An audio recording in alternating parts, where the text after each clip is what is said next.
Martin Saint-Louis va quitter pour un temps déterminé pour s'occuper de sa famille, pour raison familiale. On en parle et on parle de la semaine passée, la semaine à venir du Canadien de Montréal.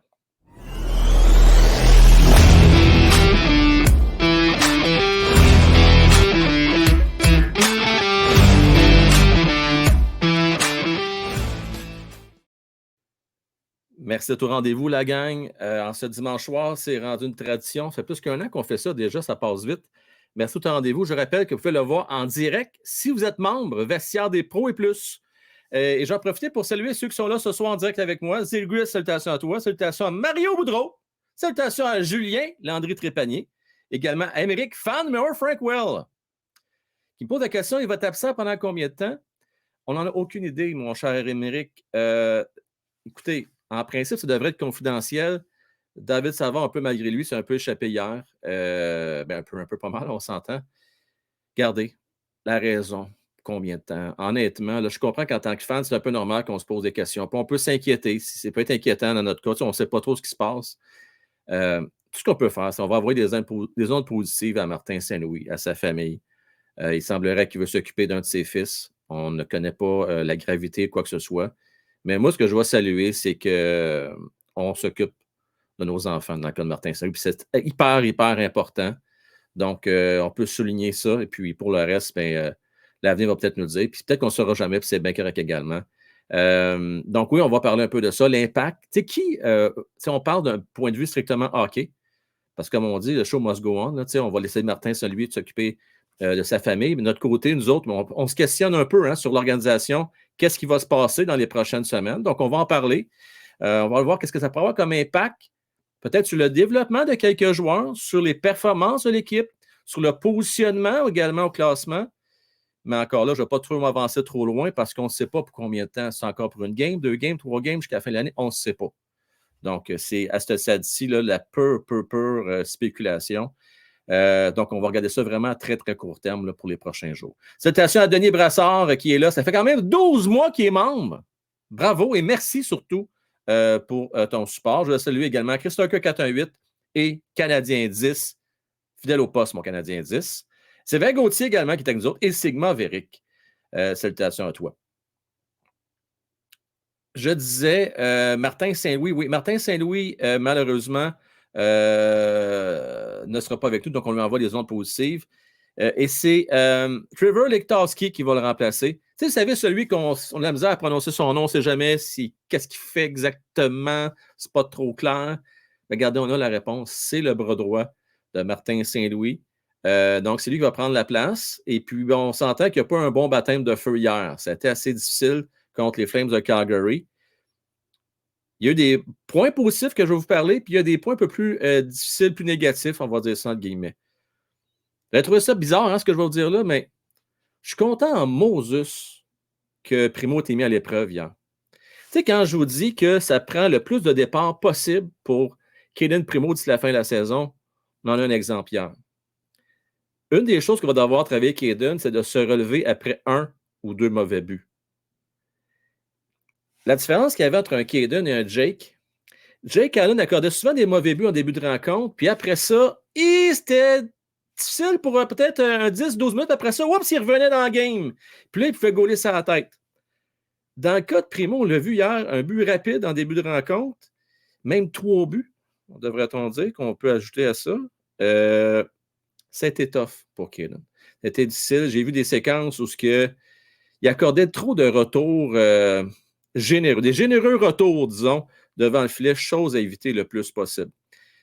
Mauvais positionnement par moment, mais c'est surtout ces retours, moi, qui ont marqué mon attention. On s'entend. Il y en a un problème à Montréal. On a une défensive qui regorge d'espoir. Hein, on a eu d'ailleurs une vidéo là-dessus un peu plus tôt, il y a peut-être 2-3 semaines, de Cédric et Julien. On a 14 défenseurs qui pourraient jouer potentiellement dans une salle de hockey. Le problème, et c'est clair, on le voit présentement, encore hier, 5 défenseurs gauchers sur 6. Moi, j'ai bien la misère avec ça. Ben la misère. Ce que ça fait, c'est que tu utilises des Goulet, des Harris à gauche, et je n'aime pas ça. J'aimerais que les gars soient dans leur position naturelle. Kovacevic, il est-tu d'implant? Il est-tu pas d'implant? Tant qu'à niaiser de même, qu'on prend donc un jeune, qu'on l'envoie donc à Laval, puis qu'on les fasse donc jouer sur la bonne position pour leur donner bien des minutes de jeu. Je ne suis pas sûr qu'on leur rend service, en fait, parce qu'on risque plus de miner leur confiance. Mais ça, c'est mon humble opinion. Mais bon, tu sais, on va le dire, les défenseurs n'ont pas toujours aidé non plus Caden, mais Caden, quand même, aurait pu mieux faire. Il n'a pas été tant mis à l'épreuve que ça, comparativement à Wolf, qui a été très, très bon. Dans le cas de Dustin Wolf, on voit que c'est un gardien de but très, très prometteur. C'est pas pour rien qu'il y a eu des rumeurs de transactions dans le cas voyons, j'ai un blanc. Mark Strome, c'est pas pour rien qu'il y a eu des rumeurs de transactions. Finalement, on l'a gardé. Mais il va être bon, lui. Il va être très, très, très bon. Il en a vu il a frustré en début de rencontre, Cole Caulfield. Ça, je vais en parler. Le premier trio est encore très bon hier. Franchement, là, encore une fois, on a vu un premier trio engagé, impliqué. Puis, que dire du beau but? Le 20e but de Cole Caulfield, c'était de toute beauté. Franchement, là, un but à la Cole. Puis, je vais vous dire, l'enfant, moi, je ne sais pas si vous avez fait la même chose que moi. Après son but, je voulais voir si c'était pour grimacer au banc. Je soupçonne qu'ils sont encore incommodés à l'épaule, mais que ce shot-là, il s'est dit « Fuck off mon épaule, let's go, j'y vais ». Et puis, il était à fond, un bon tir frappé, comme dans le bon vieux temps. Ça fait pas si longtemps que ça, c'est l'année passée, on s'entend. Mettons, il y a 1 an et quelques pouces, donc pour son 20e. Je lui souhaite un 25 buts cette année. Ça serait bien le fun dans son cas, lui. Bon, il ne pourra peut-être pas battre sa marque de l'année passée de 26 buts en 46 matchs, je vais vous le rappeler, mais si au moins il pourrait s'en approcher d'1 ou 2 buts max, là, ça serait déjà ça de gagner. Chose positive hier, Joshua Roy, 14 minutes. Donc là, je ne vais pas faire ma langue sale. C'est-tu parce que Martin Saint-Louis n'est pas là qu'il y a plus de temps de jeu? Est-ce que c'est un peu radon? Je ne le sais pas. Mais chose certaine, en tout cas, Joshua Roy a eu du temps de jeu, fini à -1. Mais avez-vous vu la feinte qu'il a faite en entrée de territoire adverse quand il a fait un spinorama, qui a fait passer une tasse de café au défenseur? Maudit que j'aurais aimé ça qu'il mettre dedans. C'était bien tenté. Joshua Roy a vraiment beaucoup de talent. Tu sais, c'est peut-être pas le plus rapide, mais a une très belle vision du jeu et des habiletés, des bonnes mains. Puis je trouve quand même qu'il protège relativement bien la rondelle aussi le long de la rampe. Il est combatif, on l'a vu à certaines occasions. Donc, il y a du travail à faire, c'est certain. Mais il y a vraiment le potentiel, Joshua, je pense, un jour d'être vraiment un vrai top 6. Mais il faut lui donner sa chance. Puis il faut le permettre également de faire ses erreurs. Les hommes au tableau pour la game d'hier, par contre.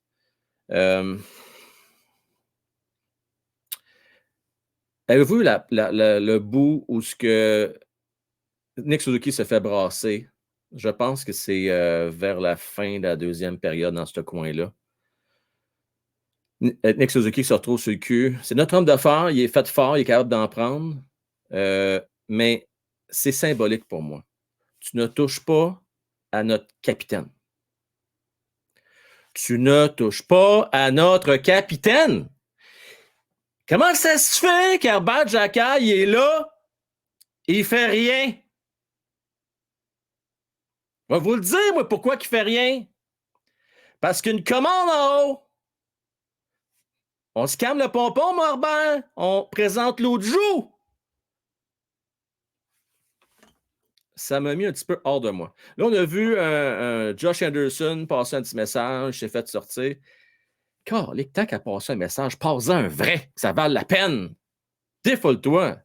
Défoule-toi. Surtout qu'en plus, à un moment donné, la game est hors de portée. C'est rendu 5-2. Là. On peut-tu défendre notre capitaine, s'il vous plaît? On peut-tu, s'il vous plaît? Si on est pour garder Herbert Jacquin juste uniquement pour ses talents de joueur de hockey, OK, fine, mais je pense qu'on sous-exploite ce qu'il peut nous apporter dans la game. Puis je pense qu'il peut être un game changer. Il est dans notre course, c'est un des tops de la ligue. Pourquoi qu'on s'en sert pas? Je ne sais pas ce que vous en pensez, vous autres, mais moi, ça m'a fait chier un petit peu. Trouver qu'on était soft. Soft! Mais bon. Sinon, les autres choses que j'ai remarquées, écoutez, là, oui, Primo, c'est un match oublié, c'est clair, c'est pas été son meilleur, mais il va se reprendre. J'ai hâte de voir comment il va rebondir. Bon, là, c'est sûr qu'il ne jouera probablement pas le prochain match contre les Oilers. Là, on va sûrement vouloir mettre mon tambour. Mais j'aimerais bien le voir le match suivant. Parlant de l'horaire du Canadien de Montréal, je donne ça à l'instant, donc l'horaire du Canadien. Donnez-moi une petite seconde écart, je vous dis ça. Donc, puis notez bien l'heure parce que les heures sont un peu tard cette semaine. Il y a un match à 21h mardi.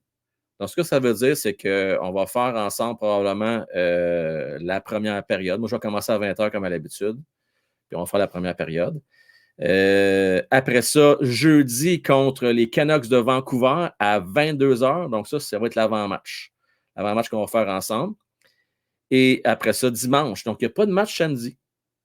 Là, je donne un truc, les boys, là, parce que la majorité, c'est des boys qui étaient avec nous autres à soir. Là. Puis ceux qui écoutent ça en rediffusion, là. Profitez-en donc pour sortir vos blondes ou sortir entre amis samedi soir, là, puis changer d'idée. Allez voir un bon film. Sortez dehors, prenez l'air. Profitez-en samedi soir. Là, vous êtes en congé, ceux qui sont en congé. C'est une belle occasion pour ça. Je ne l'ai pas planifié à mon agenda. J'aurais pu planifier quelque chose d'avance. Là. Mais je pense que ce sera une bonne soirée pour faire quelque chose à l'extérieur. Donc, à suivre. Mais dimanche, 21h. Donc, c'est les matchs, là, les 4 prochaines games, pardon, ils vont tout être tard. Puis le mardi d'après, contre l'Avalanche Colorado à 21h. Donc, vous savez, c'est ça, les voyages dans l'Ouest. C'est un coup à donner. Donc, on va veiller tard là, cette semaine, la gang. Écoutez, pour les 3 prochains matchs, je vais donner un point sur une possibilité de 6 contre le Kraken de Seattle. Ça va être tough, gang. Ça va être vraiment, vraiment très, très difficile. Puis mettons-nous dans la peau aussi de Letowski, tu sais. Puis on va lui souhaiter bonne chance, là, honnêtement. Là, c'est que là, c'est un peu la question que j'ai dans mon titre ce soir. Puis c'est ça que je veux parler avec vous autres les prochaines minutes. C'est qui les leaders dans cette équipe-là, tu sais? Ça devrait être Nick Suzuki. Ça devrait être David Savard, Madison, Josh Anderson, Gallagher, Pearson. Est-ce que lui, on peut dire un leader dans le contexte qui sait qu'il lève les pattes à la fin de l'année? Tu sais, pour moi, un vrai leader, en principe, quelqu'un qui doit avoir au moins 1 an et 2 ou 3 idéalement avec le Canadien de Montréal. S'il n'est pas parti dans 2-3 semaines ou dans 5-6 semaines dans le cas de Pearson, l'impact est un peu moindre sur l'ascendant qu'il y a au niveau des autres joueurs dans l'équipe. Ça vaut ce que ça vaut. Donc, j'espère que les gars vont se lever. C'est dommage parce que David Savard, je pense que vraiment, il a bon cœur. Il veut vraiment, je pense, gagner pour Martin, gagner pour l'organisation. Mais à un moment donné, il faut que le goaler fasse les arrêts. Puis il faut que notre défensive aussi accorde moins de revirements pour soit un peu mieux organisé. Donc, ça fait partie de la game. Là. Au moins, ce que j'ai aimé pour revenir au match hier, c'est que les Canadiens sont venus dans la game. Ils nous ont fait croire qu'ils pouvaient revenir dans le match. Ça n'a pas duré longtemps, là, cette remontée-là de 2 buts, 3-2. Bon, il a cru un certain temps. Jusqu'à temps que bang, un 4-2, ça nous a fait mal. Mais bon, au moins, on a pu y croire. Donc, le Tarski gagne. Et écoutez, ne pensez pas qu'il va revirer ça de bord, lui-là. Là. On a une ligne de partie à respecter. Il ne va pas commencer à laisser de côté son man-to-man ou son man-to-man hybride ou appelez ça comme vous voulez. Il va garder le même système de jeu. Mais une affaire d'impact qu'il pourrait avoir des fois, tu sais. On s'entend, il est proche de l'équipe. Il connaît déjà les joueurs. Il y a des discussions avec eux autres de façon récurrente. Là, c'est clair. Ce n'est pas un inconnu qui arrive là. Mais des fois, tu sais, un peu de temps de jeu de plus, comme on a vu dans le cas de Joshua. Des fois, ça peut peut-être changer un peu les affaires. Mais à suivre. Tu sais, je ne m'attends pas à des miracles, honnêtement. Puis on ne dira pas trop fort, là, parce que je sais que ça déplaît du monde, mais je ne parle pas de Martin Saint-Louis. S'il vous plaît, faisons abstraction 2 secondes. Je sais que ce n'est pas facile, mais comme je vous dis, là, c'est pas cool ce qui se passe dans le cas de Martin Saint-Louis. Ça doit être assez sérieux, on s'entend, pour qu'il parte là. OK? Mais si on pense à l'organisation, si on peut voir un côté positif à ça pour l'équipe, ça peut faire en sorte que les gars se rallient ensemble pour une cause. Et de 2, si jamais on ne gagne pas, ben écoutez, c'est plate à dire, mais on va avoir un meilleur choix au repêchage. Et d'ailleurs, ben, on a vu le Canadien est maintenant 6e au prochain repêchage. Si la tendance reste, en fait, pas si la tendance, si ça resterait comme c'est aujourd'hui, là, le Canadien aurait le 6e choix. Donc, on est 27e dans la Ligue présentement. On a un calendrier difficile. Est-ce qu'à la fin de la semaine, on va se ramasser avec le 5e choix? C'est pas impossible, gang. C'est pas impossible. Puis, savez-vous, je le dirai jamais assez. Là, je m'adresse à ceux qui espèrent des défaites. Là. Il y en a qui espèrent qu'on perde puis qu'on se fasse planter. Là. Savez-vous, c'est quoi la différence de pourcentage entre la 5e et 7e place pour avoir un Celebrini ou un Demidov? On parle de 2 de différence. 2 de différence. Si on additionne les rangs 1 et 2, parce que les deux sont en enjeu, on parle de 3-4 max sont combinés deux ensemble. C'est vraiment pas beaucoup. C'est marginal que tu termines 7e. C'est-à-dire que tu as le 7e ou le 5e choix. Tu n'as pas énormément plus de chances d'avoir le choix 1 et 2. La seule différence que ça amène, c'est que si on pense côté Canadien de Montréal que le choix est vraiment meilleur avec le 5e qu'avec le 7e, ben, tu as un avantage. Puis il ne faut pas oublier une chose, c'est que plus que tu es loin au classement, plus tu as des chances de repêcher peut-être même 8e ou 9e. Le Canadien pourrait avoir quand même 40% des chances de repêcher 8e si jamais il termine 7e. Fait que c'est peut-être plus là où ce que ça se joue, mais pour les positions 1 et 2, ça ne change pas grand-chose. Donc, juste vous rassurer là-dessus. Au bout de la ligne, c'est très, très marginal. Pour vraiment, l'équipe qui tank vraiment, et qui veut vraiment perdre, là, il faut que tu termines dans les 2-3 pires équipes de la Ligue. Sinon, tu pognes la 4e paye puis la 7e paye, puis il n'y a pas une très grande différence. J'ai des félicitations à faire. Je veux féliciter Fé. Je veux féliciter Julien et Ced. Puis là, vous posez peut-être la question, comment ça, Fé, Julien, Ced? Parce que ça fait combien de temps à peu près, gang? Ça doit faire, je pense que ça doit faire à peu près peut-être 2 mois, je ne me trompe pas. Si je ne me trompe pas, ça fait 2 mois que Fé me parle de Volokin.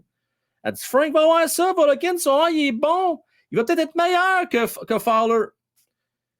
Celle, Julien, même affaire. Il y a 2 semaines, on a sorti cette vidéo-là, ou 2 semaines ou la semaine passée, je ne me souviens plus. Et comme par magie, on commence à en parler. Là. Radio-Canada en parle. Tu sais, ceux qu'on paye avec nos impôts, grassement payés pour faire du YouTube, imaginez-vous donc, on aura tout vu. Là. Je répète, là, on paye nos impôts pour que les gars fassent des shows sur YouTube. J'ai bien la misère avec ce concept. J'allais sur le cœur un peu, gang. Ça, c'est mes affaires. Moi, ça m'appartient. Ça ne vous appartient pas à vous autres, mais ça vous appartient parce que vous payez des impôts pareil pour ça. Mais ça serait le fun d'avoir du crédit. On n'en a jamais de crédit quand chaîne indépendante. C'est très difficile d'en avoir. Mais moi, je donne le crédit à Fé, Julien Ced, vous en avez parlé il y a déjà un bout de temps, puis félicitations. C'est le fun de voir ça. C'est le fun de voir qu'on a une relève potentielle. Puis il faut toujours être quand même prudent, parce que la position de gardien de but, c'est quand même très difficile. On s'entend, c'est difficile à prévoir. Il y a plein de choses qui rentrent en ligne de compte. La défensive, le système de jeu devant toi, la ligue dans laquelle tu joues. Les chances AA+, comme on dit A++, tout dépendant de quel genre de tir tu affrontes. Donc, ça vient rentrer en ligne de compte. Mais en tout cas, pour vrai, là, même si tu as le choix de 5e ronde, je pense qu'on a un pas pire entre les mains à Volokin. En tout cas, ça regarde bien, dis-moi. Donc, félicitations à vous trois. Mais je sais qu'il y en a d'autres dans la communauté qui en ont parlé. Là, sincèrement, là, on a du monde, ça accroche à peu près qui suivent ça. On est rendu 26e, là, Mario. On était 27e, moi, ce matin, quand j'ai regardé. Fait que ça a-tu reviré de bord? Ça a changé entre-temps? Je vais aller voir le classement. On me challenge là-dessus. Donc, on a un challenge. Gang, allons voir. On va voir, Mario. On va aller voir ça, drette là. Si je me suis trompé, je m'en excuse. Allons voir avec le classement. Donc, 61 points pour le Canadien. Donc, il y a présentement une équipe devant nous autres dans notre conférence qui est sénateur d'Ottawa. Donc, ça en fait une. Blue Jacket, ça le fait 2. Et je regarde maintenant dans l'Ouest. Chicago 3. Sharks 4. Anaheim 5. On est 6e à égalité, Mario, avec les Coyotes de l'Arizona. Arizona ont 68 points, 28 victoires en temps réglementaire. Et le Canadien a 67 matchs. Donc, Mario a raison. Techniquement, avec le match en main, on est 7e. Avec le match en main. Donc, on n'est pas 6e, mais c'est quand même très, très serré. Probablement qu'Arizona ont joué cet après-midi, puis je l'ai manqué, mon Mario. Merci pour l'heads up. Good job, good job.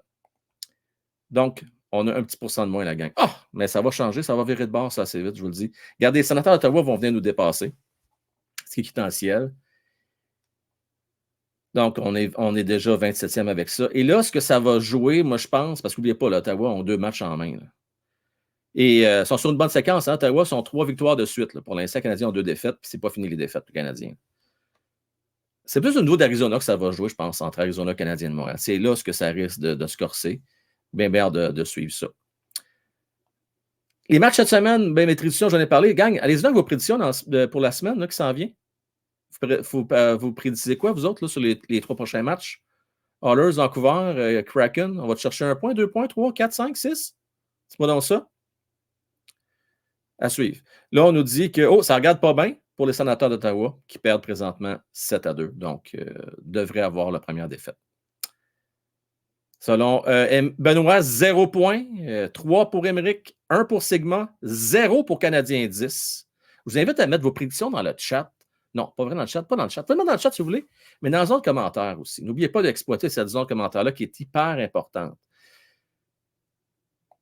5 défaites de suite selon Mario et selon Zégras, 0 points. Je voudrais profiter de l'occasion, gang, toujours aussi important de le faire. On est chanceux, on a des collaborateurs extraordinaires, des partenaires fantastiques. On a la chance, la gang, d'avoir Jimmy Arsenault, courtier numéro Remax. Vous avez une maison à vendre ou à acheter dans la grande région de Gatineau. Vous contactez jimmyremax@gmail.com. Pourquoi pas encourager le meilleur? Non seulement on a la chance d'aller voir le Canadien de Montréal plusieurs reprises dans l'année, grâce aussi à Jimmy, mais en plus, vous allez faire affaire avec le meilleur vendeur, meilleur conseiller, meilleur courtier, numéro 1 au Québec. Et je veux également remercier Cédric de Race Design. Si vous voulez avoir un nouveau site web, vous voulez booster le vôtre actuellement qui traîne la patte un petit peu, qui n'est pas vraiment à jour, vous contactez info@racedesign.ca. Vous pouvez me supporter également via Patreon. Vous voulez voir ce show en direct, vous voulez voir celui de demain, l'avant-show, avec Francis et Mattman, bien, vous pouvez le faire en étant membre via Patreon ou via YouTube. Et également, avoir un show spécial ce jeudi, puisque le match va être seulement qu'à 22h. Donc, on va avoir un beau 2 heures avec Mattman et Francis. Et Céd et Julien, s'ils sont disponibles, ça va être le fun. Ça va être le fun, gang, j'ai bien hâte à jeudi. Donc, ça fait pas mal le tour pour ce qui est de nos partenaires et les messages d'intérêt public, n'est-ce pas? On les aime, nos partenaires, il faut les supporter. Je vais aller voir quelques commentaires dans le chat, puis je veux parler aussi du Rocket de Laval. Tiens. Avant de voir vos commentaires, je vais terminer avec ça. Là. Je veux parler du Rocket. Je ne sais pas si vous avez vu ça aujourd'hui. On a une bête noire à Laval. Là. C'est les Marlies de Toronto. C'est incroyable. Pas moyen de les battre. C'est quand même particulier. Et ça, je pense qu'il y a vraiment un examen de conscience à faire du côté de l'organisation du Canadien de Montréal. Je ne sais pas pour vous autres ce que vous en pensez, là, mais quand tu es en reconstruction, il faut que tu t'arranges pour avoir des bons jeunes qui sont encadrés par de bons vétérans. C'est pas ça qu'on n'a pas fait ça cette année à Laval. Là. On a été trop cheap. Parce que vous savez, il y a des gars qui sont payés puis ils savent, c'est des AHLers. C'est des gars de la Ligue américaine, puis ils vont faire leur carrière là. Payez-les si bas. Moi, je ne me rentre pas dans la tête. Allez chercher les meilleurs, arrangez-vous pour gagner. C'est bien plein. Avez-vous vu ça à l'extérieur, que ça a l'air quand le Laval joue ailleurs? Tu peux compter quasiment sur 2 mains. Il y a à peu près 50 personnes dans la place. On en a 10 000 à Laval. Pourquoi qu'on n'est pas capable? On n'a pas assez d'argent? Les temps sont durs à Montréal? Je ne comprends pas. Gardez vos meilleurs. J'ai de la misère avec le concept. De la misère. J'aimerais ça qu'on pense à ça l'année prochaine. Parce que l'année prochaine, tu as Ryan Backer qui s'en vient. Tu as Lane Hudson qui s'en vient, qui vont probablement jouer à Laval. Des bonnes chances. Peut-être pas Lane Hudson. Lui, je pense qu'il va avoir une vraie chance pour commencer la saison à Montréal la saison prochaine. Très, très bonne chance. Ryan Backer, à moins qu'il y ait un camp à tout casser, on sait cette saison-ci, ça a été quasiment une année perdue dans le cas de Ryan Backer. C'est vraiment dommage. Là. Moi, je ne serais pas contre l'idée de le faire jouer à Laval l'année prochaine. Ça va prendre des gars pour venir entourer. Il va y avoir des becs qui vont s'en venir. Il y a des méchants qui s'en viennent également. Peux-tu s'arranger pour avoir des bons vétérans qu'eux autres? Bref, ça serait le fun, là.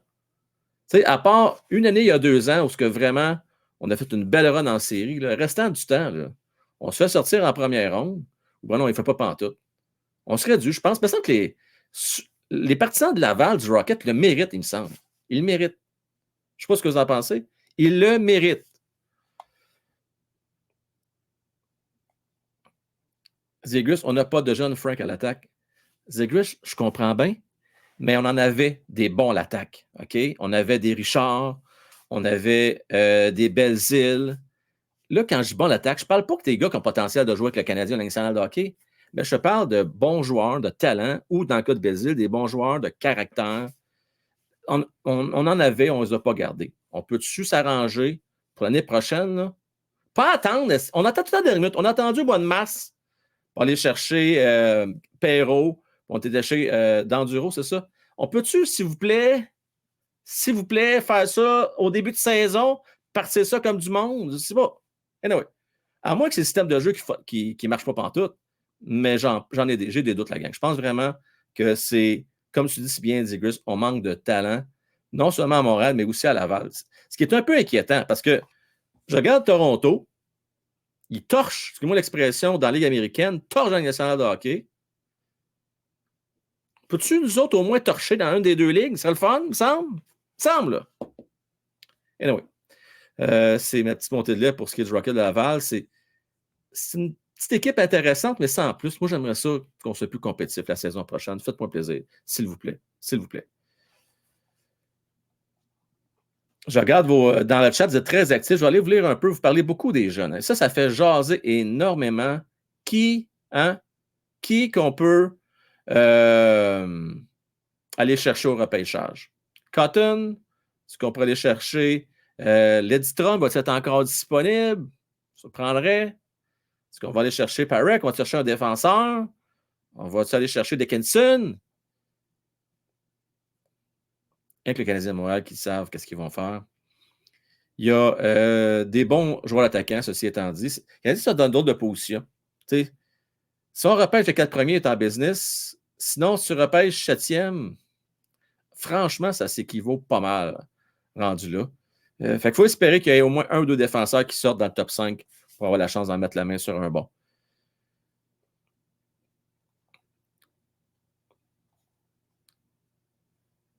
Ouais, je l'imagine, Crook. C'est pas impossible qu'on fasse ça. C'est pas impossible.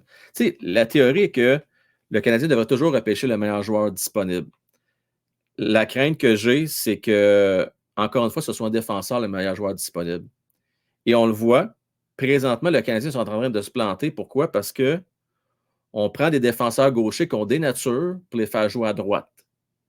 Présentement, moi, ce qu'on se parle, on a 2 défenseurs qui sont en apprentissage, qui apprennent à jouer au hockey, là, encore, à 22, 23 ans max. Là. Puis tu fais jouer à droite. J'ai de la misère avec celle-là. J'ai bien de la difficulté avec ça. Il y en a qui sont capables de le faire, mais il y a une différence entre le faire dans le junior, de le faire dans le novice, le bantam, que de le faire national de hockey, qui est notre autre paire de manche. C'est une minorité qui sera capable de bien le faire, une minorité. Souvent, ceux qui vont le faire, vous remarquerez ça, on va y aller avec, il y a des genres de couteaux suisses, on a eu pour quelques années des couteaux suisses à Montréal, on est habitué à ça, ou bien des défenseurs vraiment de talent, qui ont un flair offensif. Ça peut être intéressant pour eux autres, des joueurs gauchers, des défenseurs gauchers qui vont jouer à droite. Mais moi, j'ai toujours préconisé de jouer sur ton côté. Puis ça, j'ai peur que ça ralentisse un peu la progression. Kepler qui veut vraiment pas avoir un autre défenseur, je te comprends parfaitement. Avant de partir, juste vous mentionner qu'on a fait un show vendredi. S'il y a des gens parmi vous qui trippent sur les jeux vidéo, je sais qu'il y en a qui trippent NHL, c'est clair. J'ai eu un bel entretien avec Philippe, qui est un membre de la communauté. Et puis, il était excessivement généreux. Il nous a parlé de plein de choses super intéressantes en lien avec comment on fait les prises de son. Et je ne veux pas rien spoiler. Regardez-les. Il y a facilement 4-5 séquences inusitées qui sont vraiment intéressantes, qui vont vous faire rire, qui vont vous faire du sourire, c'est certain, sur comment il fait ses prises de son. Donc, je vous invite à écouter ça. La chaîne, c'est dans le fond. Donc, c'est pas plus compliqué que ça. Dans le fond, c'est notre deuxième chaîne. Et puis, c'est un projet que je chéris avec Julien et Cédric. Kepler, Mario, Sigma, Émeric, Je vous souhaite Crooks également, Zegris, toute la gang, tous ceux qui sont là, Marcus et compagnie. Je vous souhaite une belle fin de soirée. Merci au rendez-vous. N'oubliez pas vos pouces, s'il vous plaît. Et puis, on va se revoir demain. Tous les membres de Loge Président, ça va être l'avant-show avec Mattman et Francis et ensuite le forum. Ben hâte de vous retrouver, gang. Je vous souhaite à tous une très belle fin de soirée.